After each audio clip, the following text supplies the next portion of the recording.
I want to share with you one of my favorite words, one of my favorite English words. The word is Dapple, D-A-P-P-L-E. Dapple means splodgy.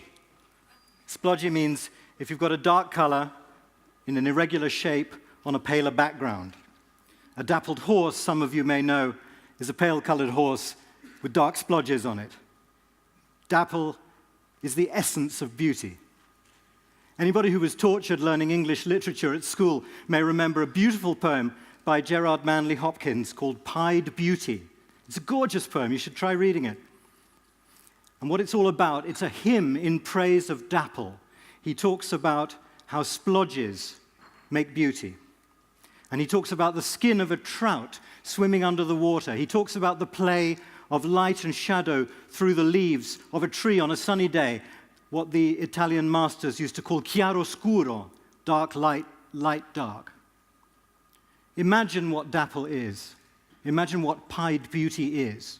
It's about taking contrasting things and messing them up. And that's what real beauty is. That's where it really comes from. And I think there's more to this than just beauty. There's more to this than just aesthetics, because this is also a powerful, profound secret of the universe. That messing things up is cool. It's what makes things really work beautifully well. Messing up ideas is a good thing to do as well, and that's where creativity comes from. Creativity is a word that we often throw around, and we don't think very hard what it means. I have a simple definition of creative. For me, creative is the opposite of boring. It's as simple as that. And boring is pure, and pure is boring. Adolf Hitler was a fool. Adolf Hitler was a guy who believed that if you get blonde-haired, blue-eyed people, blue-haired, blonde-eyed, I can't remember, blue-haired, blonde-eyed people to make babies together, you'd end up with a master race. Master race, my foot. Anybody who's studied biology for more than 15 minutes knows that if you narrow the gene pool and you get similar people to make babies together, in a very short time, you'll get a bunch of weird-looking goofs who can't even count up to 3.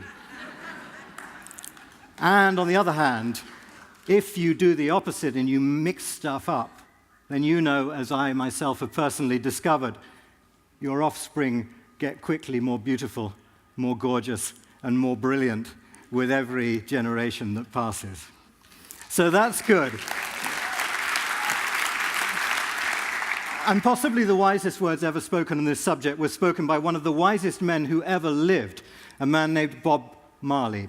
Bob Marley, himself a dappled man, and his unforgettable quotation on this very point, it fills my eyes with tears every time I remember it. You've got to stir it up. So stirring it up is the essence, not just of beauty, as I said before, but it's also the essence of the solutions to the problems that we need to find in the modern age. How am I going to pull that one off? Well, I'm going to start getting serious at this point.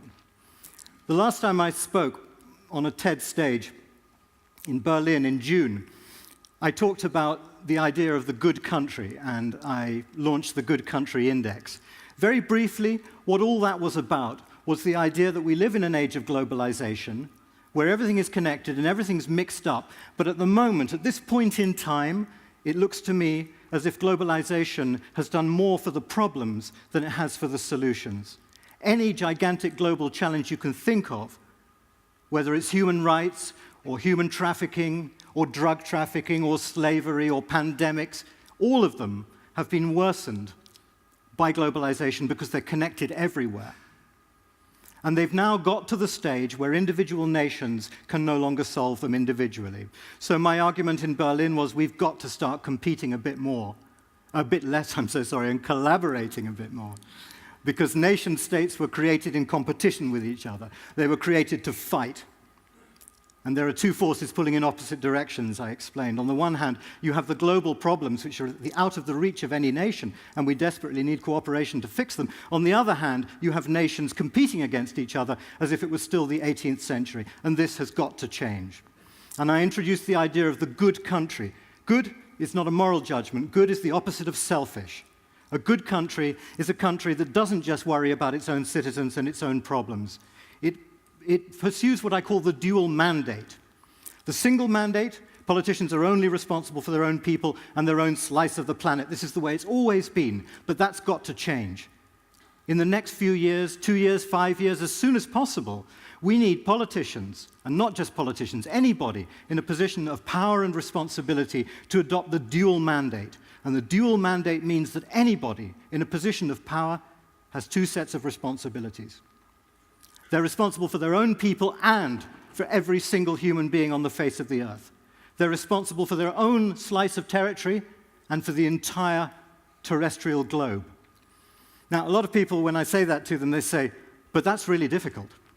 And I say, yeah, it's really difficult.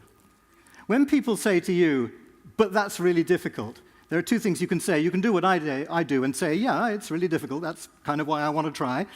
And you can also do the other thing I sometimes do, which is say, oh, shit, you're right. It's really difficult. Okay, I better give up. Thanks. You can try that. It's sometimes quite disarming to people when you do that.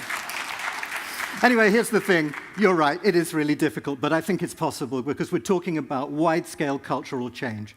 I don't mean, of course, that every politician in the world will think that the rest of humanity is more important than his or her citizens. That wouldn't be right. They wouldn't be doing their job if they thought it that way. But what I'm saying is the dual mandate means that at some point in the near future, I hope in the near future, it will become impossible for anybody in a position of power or authority to discuss anything without considering the international consequences of what they're discussing or planning to do. We can't even decide we shouldn't be able to even have a conversation about changing the light bulbs in our hospitals without thinking about the impact of that on the rest of the world and on the rest of the planet, because if we don't do that, truly we're going to be in trouble. So that's globalization. Now, it's easy to talk in a gloomy way about globalization, and I just did, there you go. It's easy to fall into that trap. What I wanted to do today, and the reason why I mentioned Dapple, is to remind you, and I hope it will stay with you, of the beauty and the power and the wonder of globalization. Because truly, globalization is the problem, but truly globalization is the solution. Because all of this technological change, all of these extraordinary communications, what's it done for us? It's put the power of global culture at the fingers' ends of anybody who cares to use it. It's put an instrument of awesome, creative, and innovative power at our fingertips. And we mustn't ever forget that, and we mustn't ever forget to rejoice in that. That's where the solutions are, in the creativity that comes from stirring it up. I remember years ago I used to work in what we call the creative industries, and I had a company that was responsible for coming up with creative ideas occasionally. And I had 45 employees from 39 countries. We had a fantastic time. But the one thing that was interesting was that we didn't find it difficult to come up with creative ideas. There's a sort of myth in the creative industries that coming up with ideas is incredibly difficult. And you get a small number of very serious creative people, and you give them drugs and alcohol, and you lock them in a room for 24 hours, and at the end of it, they come out with one idea, which is, okay, and they think it's really good, and then everybody fights about it. And this never happened to us. We found that we only needed coffee to start with, and secondly, after about half an hour, we had 300 ideas. We had more ideas than we knew what to do with. And it was simply because we were mixing up the cultures. If you get people who come from the same cultural background to come up with ideas together, it's very, very difficult indeed. And people sometimes say, well, what about the language problem? How do you even understand each other half the time? And actually, it was the language problem that sometimes produced the ideas. I remember one particular occasion we were having an argument about football, as you do. And my Brazilian creative guy was getting very, very agitated about it because the conversation had taken a turn he wasn't very happy with. And my Dutch employee, who, like all Dutch people, spoke beautiful colloquial English, said to him, Enrique, don't get your knickers in a twist. Okay? Now, I don't know if you know that expression. It's kind of a cliché in British English, but my Italian guy had never heard this before, and he looked at me across the table, and he said, what's he saying? So I explained it to him, and I translated it. I said, it means, non farti attorcigliare le mutande. Do not make that your knickers are twisted, right? And at this point, Francesco collapsed in hysterics. And he said it was the funniest thing he'd ever heard in the whole of his life. And he still uses it today in situations where perhaps he really shouldn't. But there you go. That's what happens. You misunderstand people, and you're stirring it up, and you're mashing and messing things up, and it produces ideas. You don't have to take my word for this, okay? I've come up with a little something that will enable you to try this for yourselves. Not now, I'm not going to embarrass you. It's called mini worlds, okay? A mini world is a very simple thing. Next time you've got a challenge or a problem in your life, it could be something very small, like what am I going to buy my mother for her birthday, yeah? Don't ring your sister. Okay, don't ring somebody from your own culture, because the chances of them having a solution to your problem, which is different from the sort of thing you would pick up, are very, very slight indeed, because you eat the same breakfast cereal, you're made of the same DNA, it's pretty unlikely. Instead, have a look on your social media, look at your network, see how many people you've got who are from other countries, other cultures, and do a deal with them. Say, I've got a little problem, I want your help. You pick the 5 people or the 10 people, 100 people, lucky you, from different countries, and you say, if you help me to come up with some ideas for this problem, I'll do the same for you next time. And I guarantee, no. I think it's very I don't want to get into legal problems here with anybody. This is not a legal guarantee in the legal sense of the term. I promise, I think it's extremely likely that you will find that you will come up with a bunch of amazing ideas. And you'll also find that because it's so fun and so easy, you may start just looking a bit more at your networks and seeing how many people you've got from different cultures there and how useful they can be.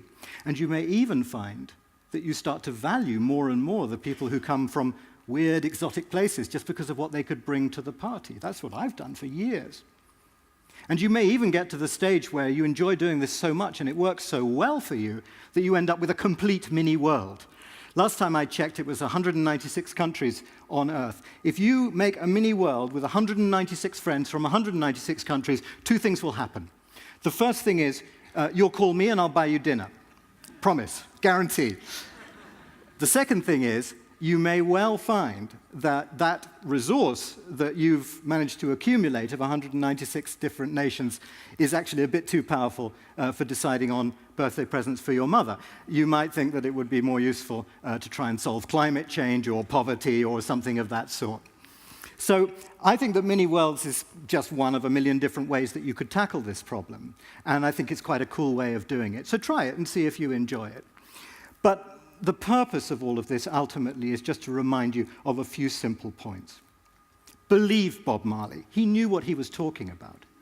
Trust the power of Dapple to solve problems. Trust the good side of globalization. And there's another thing that I wanted to tell you about. How do you feel? Do you feel more part of the world than of your own country?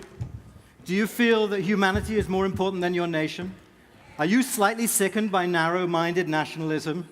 Do you want to be part of the world, and do you want to mix those colors and those cultures together and produce something amazing and start solving some problems? Yeah? You are not alone.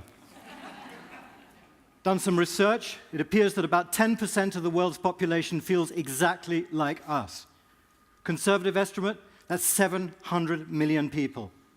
700 million people around the world who are naturally cosmopolitan, who are global citizens, who really, really want to do something to produce some change and don't want to be alone any longer. So today, right now, TEDxAmsterdam, I'm really, really pleased to be able to announce the launch of the Good Country Party. Okay? So very briefly, the Good Country Party is this. It's a non-political non-party. It can't be a political party because it's not based in any country. It's based in the spaces between countries because it doesn't represent any individual nation. I wanted to get it legally registered on the International Space Station, but that proved to be quite problematic, and I wasn't able to pull it off before today, but who knows, I might be able to do that. What it is, it's a place where those 700 million people and many, many more behind them can gather together and talk and discuss and make and create and learn. It's open right now. All you have to do is join. It costs nothing. I promise I will never, ever ask anybody for anything. I don't want to collect signatures. I don't want to do petitions. I don't want to harass politicians. I certainly don't want donations. I just want you, the 700 million people, so we can get together and start talking about how we're going to change the world. www.goodcountry.org. Join now. When there are 700 million of us, they'll know about it. Thank you so much.